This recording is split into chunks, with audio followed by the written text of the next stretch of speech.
اور جو شخص آپ کو یہ کہتا ہے کہ جی آپ مجھے اتنے پیسے لا کے دیں اور میں آپ کو مہینے کا اتنا دوں گا، وہ پونزی سکیم چلا رہا ہوتا ہے. وہ سید سبت حسن شاہ یعنی کہ ڈبل شاہ ہوتا ہے، وہ پونزی سکیم چلا رہا ہوتا ہے. اور فوریکس کے اندر ٹریڈنگ کے جو اس وقت مروج طریقہ کار ہے وہ یہ ہے کہ ایک شخص ہے، اس نے ایک غیر قانونی فوریکس ٹریڈنگ ہاؤس کھولا ہوا ہے. قانونی بھی ہے، جیسے کہ یہ ہمارے ہاں یہ ٹاپ ورتھ ہارویسٹ ہے، یہ قانونی ہے، ٹھیک ہے. تو لیکن یہاں پہ بھی بہت سارے لوگ روتے ہوئے نکلتے ہیں، ٹھیک ہے. اور چونکہ ہم ذرا تھوڑے سے بدنام ہیں اس شہر میں، شہر لاہور میں، کہ یہ مالیاتی معاملات کو سمجھتا ہے، تو ان میں سے اکثر کا پہلا یا دوسرا سٹاف ہم ہوتے ہیں، اور وہ اپنی داستان سنا رہا ہوتا ہے. میرا دل کر رہا ہوتا ہے کہ میں کہہ کے لگا کے ہنسوں، کیونکہ کہانی اس کے پاس ایک ہی ہوتی ہے، ٹھیک. اور اس نے کسی نے $50,000 جمع کروایا ہوتا ہے، کسی نے $2,00,000 جمع کروایا ہوتا ہے. اور وہ جناب میں نے اسے کہا کہ یہاں پہ سودے کاٹ دے، اس نے نہیں کاٹے، جس کے نتیجے کے اندر ہمیں اتنا لاس ہو گیا. اس طرح کی اس کی شکایتیں ہوتی. تو یہ جو لوگ ہیں جو انٹرنیشنل مارکیٹ کے اندر ٹریڈ کرتے ہیں، انہوں نے کیا کیا ہوتا ہے، انہوں نے سنگاپور کے اندر عمومی طور پہ یا ہانگ کانگ کے اندر کسی بڑے بروکریج ہاؤس کے ساتھ ایک اکاؤنٹ کھولا ہوتا ہے، ٹھیک ہے. اس ایک اکاؤنٹ سے انہوں نے جتنی پارٹیاں پاکستان کے اندر گھیری ہوتی ہیں، ان ساری پارٹیوں کی ٹریڈنگ کر رہے ہوتے ہیں. تو انٹرنیشنل فوریکس ایکسچینج کی جو منڈی ہوتی ہے، وہاں پہ یہ سب کے آرڈر ایک ہی جگہ جا رہے ہوتے ہیں، ایک ہی جگہ سے جنریٹ ہو رہے ہوتے ہیں. انہوں نے ادھر 200 بندہ اکٹھا کیا ہوتا ہے، اور یہ اس اکاؤنٹ سے، یا تو ہر بندے کا اکاؤنٹ ہونا الگ الگ. اب وہ اکاؤنٹ اتنا مہنگا ہوتا ہے کہ 20,000 اکاؤنٹ مطلب $2,00,000 والا بھی بندہ وہ افورڈ نہیں کرتا وہ اکاؤنٹ جو ہوتا ہے.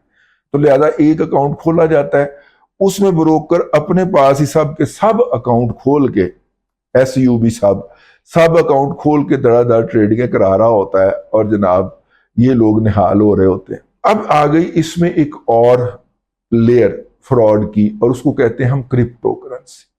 اور جناب بٹ کوائن جو ہے جی، وہ $1 کا بکا تھا اور آج اس کی قیمت $60,000 ہے. تو دیکھیں کتنی بڑھوتری ہے اس میں.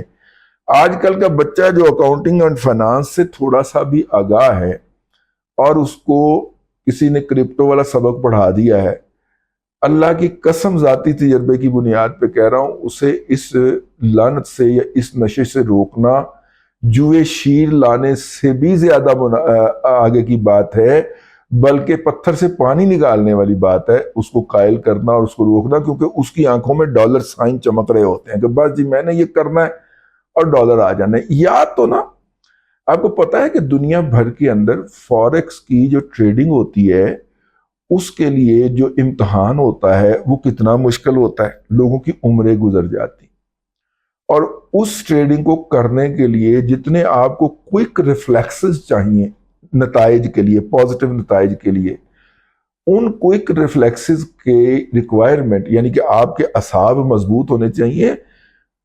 24 گھنٹوں میں سے 22 گھنٹے مارکیٹ چلتی ہے بھائی، اور 22 گھنٹے ہی اس نے لیپ ٹاپ پہ بیٹھنا ہے یا کمپیوٹر پہ بیٹھنا ہے. تو عمومی طور پہ دیکھا گیا ہے کہ بچے سیدھا ذہین بچہ اگر سیدھا بھی پاس کرے تو 24 سال کی عمر سے پہلے وہ سرٹیفکیشن کا یا باقاعدہ سرٹیفائیڈ ٹریڈر کا امتحان پاس نہیں کر پاتا.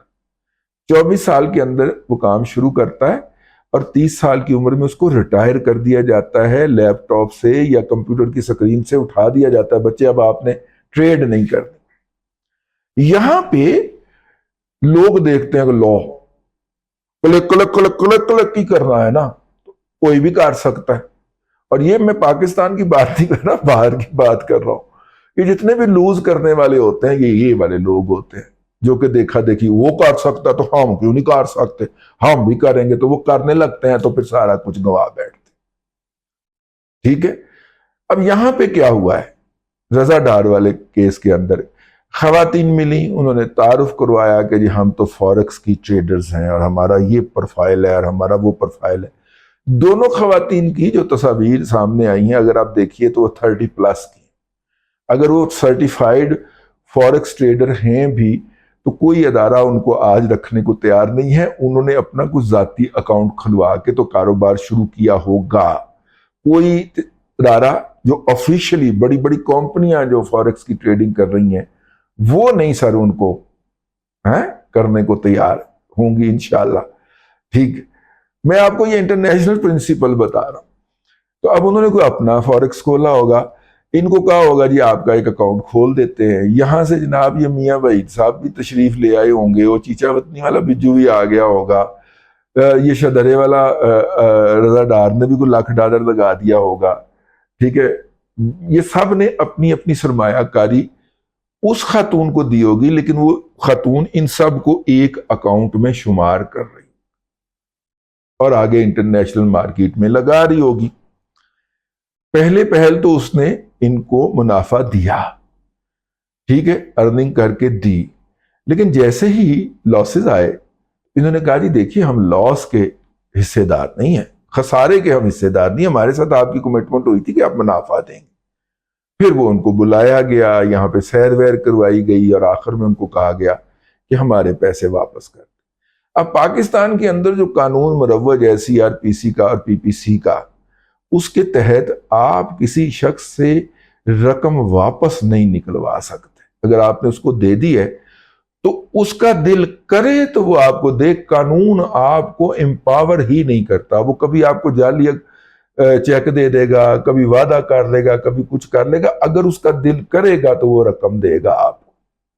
ٹھیک ہے، اب اس قانون کے ہوتے ہوئے عمومی طور پہ رقم کی ریکوری کے معاملات جو جس طرح قبضہ گروپ پاکستان میں کیوں فلرش کیا ہے؟ قبضہ گروپ اس لیے فلرش کیا ہے کہ جائیدادوں کے اندر انہیریٹنس کے معاملات ملوث ہیں، اور ایک بھائی جو ہوتا ہے اس کو گھر بیچنا ہوتا ہے، 3-4 بھائی کہتے ہیں ہم نے نہیں بیچنا. وہ ایک جو ہے نا کسی ارشد امین چودھری کو جا کے کہتا ہے میرا حصہ خرید لیں. ٹھیک ہے نا، وہ کسی عاطف چودھری جیسے کو کہتا ہے انڈر گراؤنڈ کے، یا کسی وہ میرا مطلب تیفی بٹ کو جا کے کہتا ہے کہ اب میرا حصہ خرید لے تو. یہ اس سے اس کا حصہ خرید کے اور باقی 4 حصے داروں کو ڈنڈا ڈولی کر کے نکال دیتے ہیں اور کہتے ہیں کہ آپ بھی ہم سے پیسے لے لیں جتنے لینے، اور جائیداد کے اوپر قابض ہو جاتے ہیں. یہ قانون کا سکم ہے نا جس کا یہ فراڈیے جو ہیں یا یہ جو بدماش ہیں یا جو قبضہ گروپ ہیں فائدہ اٹھاتے ہیں. تو یہاں پہ بھی بیسیکلی مشترکہ اکاؤنٹ کا مسئلہ تھا. تو علی ڈار صاحب کا بھی ٹریڈنگ اسی اکاؤنٹ سے ہو رہی تھی. علی ڈار صاحب نے، علی ڈار میں کہہ رہا ہوں یہ کاٹ دینا یار. تو رضا ڈار صاحب کی ٹریڈنگ بھی اسی اکاؤنٹ سے ہو رہی تھی. وہ خاتون آئی، انہوں نے کہا جی ہم نے آپ کے ساتھ انویسٹمنٹ نہیں کرنی. انہوں نے کہا جی ایسے تو نہیں ہوتا، رقم تو واپس کسی طریقے سے ملتی ہے. انہوں نے کہا پھر اسی تینوں جان نہیں دینا. ان کو ادھر روکا گیا، روک کے ان کے ساتھ جنسی زیادتی کی گئی جس کے اندر رضا ڈار کا بالکل نام نہیں ہے، اور ان کو اس بات پہ مجبور کیا کہ وہ اپنے والدین سے کہیں کہ جی اتنی رقم دیں گے تو ہمارا چھٹکارا ہوگا. یہ اغوا برائے تاوان کا کیس نہیں ہے. جو لوگ اس کو اغوا برائے تاوان کہنا چاہ رہے ہیں وہ اول نمبر کے جاہل ہیں. یہ ادھار کی ریکوری کا کیس ہے جو کہ ڈنڈی ڈولے کے بغیر ہی ہونا ہے. وہ انہوں نے ان کو انویسٹمنٹ کی ریکوری کا کیس ہے ایسے کار. ٹھیک ہے، ہمارے ایک جاننے والے ہیں، ان کے ساتھ فراڈ ہوا ہے پچھلے دنوں، اور وہ فراڈ یہ ہوا کہ وہ جو نہیں تھا، وہ جو باہر بھاگ گیا ہوا ہے جس کی بیوی MPA بھی تھی PMLQ کی، وہ صاحب جو تھے وہ لوگوں کو باہر بھیجتے تھے کینیڈا. بس جناب لینڈ کر گئے تسی، اور لوگوں سے جناب وہ 70-80 لاکھ روپیہ وصول کر لیتے تھے. اس کے بعد ان کو مختلف ڈاکومنٹیشن پہ لگا دیتے تھے. ڈاکومنٹیشن مکمل ہوتی تھی، وہ کیس جمع کرا دیتے تھے. اس زمانے کے اندر بڑی لینینٹ پالیسی چل رہی تھی کینیڈا کی. ان میں سے 60% کے بھی ہو جاتے تھے تو وہ رقم مطلب 50-50 بھی ہو گئے. اگر کیسز 20% کیسز بھی ہو گئے تو 20% رقم تو ان کو مل گئی نا، اور باقی لوگوں کو وہ بڑی معذرت کے ساتھ ان کی رقم 4-5 سال کے بعد واپس کر دیا کرتے تھے استعمال کر کے. ویسے بھاگتے وقت وہ سب کی رقم ساتھ میں لے گئے، لیکن یہ بھی ایک ہوا تھا. تو خیر اینی ہاؤ، یہ جی فوریکس کی ٹریڈنگ کے اندر اکاؤنٹ کلوزنگ کا مسئلہ تھا. خواتین نے مزاحمت کی. یہ جو یہاں کے انویسٹر تھے انہوں نے ٹپیکل پاکستانی ڈنڈا ڈولی کرنے کی کوشش کی، ان سے پیسے ریکور بھی کر لیا، ان کے پیرنٹ نے وہ رقم جو تھی وہ اکٹھی کر کے ان کو بھجوا دی۔ ٹوٹل میرا خیال ہے 2 سے 5 لاکھ روپے کی 5 لاکھ ڈالر کی انویسٹمنٹ تھی، جس کی ٹرانزیکشن 15 لاکھ تک کی بھی ہوئی ہوں گی، اس سے بھی زیادہ بھی ہو سکتی ہیں، ٹھیک ہے۔ تو اب اس کو آپ ایگزیجریٹ کر کے گھما کے جس طرح بھی گھما کے مریم نواز شریف کے اوپر یا ان کے ایڈوائزر علی ڈار کے اوپر جتنا مرضی کیچڑ اچھال لیجئے، ٹھیک ہے۔ P T I peoples party کا پیسہ جو ہے وہ گھومتا ہوا بڑا واضح طریقے سے نظر آ رہا ہے، اور میں آپ کو کہا کرتا ہوں میں کبھی کوئی ایسی بات نہیں کروں گا جو میرے اوپر نہ بیتی ہو، ٹھیک ہے۔ ہو سکتا مجھے بھی اپروچ کیا گیا ہو، ٹھیک ہے نا، ہاں، گواہ میرے کو موجود۔ اب تک کے لیے اتنا ہی، اگلے ولاگ کے اندر پھر حاضری ہوگی۔ وہ سارا اسی نوکری گوانا قبول کر لے، اسی کہ مریم کے خلاف گال نہیں ہوئے گی، ٹھیک ہے۔ اب تک کے لیے اتنا ہی، اگلے ولاگ کے اندر پھر حاضری ہوگی۔ اللہ تبارک و تعالیٰ آپ کو آسانیاں عطا کرے اور آسانیاں خلق خدا میں تقسیم کرنے کی توفیق عطا کرے۔